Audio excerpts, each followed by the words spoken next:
we are going to continue learning about oncogenes and oncogenes that encode metabolic enzymes.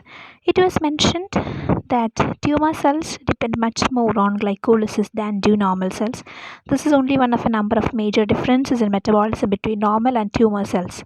Another difference, which was one of the surprising discoveries to emerge from genomic sequencing studies, was the repeated presence of mutations in the TCA cycle enzyme isocitrate dehydrogenase in the tumor cells of patients with glioblastoma or brain cancer and acute myeloid leukemia or AML. These mutations cause the enzyme to lose its normal activity of converting isocitrate to alpha ketoglutarate and instead convert the substance to an abnormal metabolite called 2-hydroxyglutarate or 2-HG, which accumulates to high levels in the tumor. The elevated levels of 2-HG have an impact on a number of processes including histone demethylation and DNA methylation. It is proposed that the disruption of these epigenetic processes would likely result in the aberrant regulation of gene expression within tumor cells. Then oncogenes that encode products that affect apoptosis.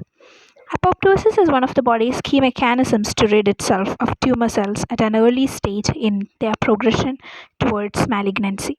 Consequently, any alteration that diminishes a cell's ability to self-destruct would be expected to increase the likelihood of that cell to give rise to a tumor.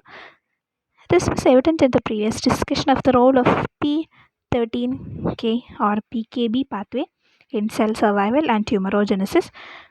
With this in mind, which we just explained with the help of some videos earlier, it is not surprising that both PI3K and PKB are encoded by documented oncogenes. The oncogenes most closely linked to apoptosis is BCL2, which encode a membrane-bound protein that inhibits apoptosis. The role of BCL2 in apoptosis is more clearly revealed in the phenotypes of knockout mice that are lacking a BCL2 gene. Once formed, the lymphoid tissues of these mice undergo dramatic regression as a result of widespread apoptosis.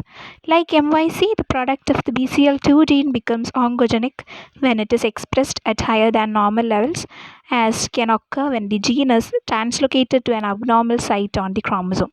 Certain human lymphoid cancers, called follicular B cells lymphomas, are correlated with the translocation of the BCL2 gene next to a gene that codes for the heavy chain of antibody molecules. It is suggested that overexpression of the BCL2 gene leads to suppression of apoptosis in lymphoid tissues, allowing abnormal cells to proliferate to form lymphoid tumors. The BCL2 gene may also play a role in reducing the effectiveness of chemotherapy by keeping tumor cells alive and proliferating despite damage by the drug treatment.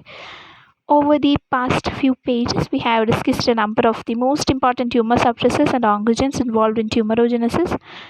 And tumor suppressors and tumor suppressive pathways are very important, and their basic functions are also very important. The remarkable diversity of protein activities that can contribute to tumorigenesis is very evident.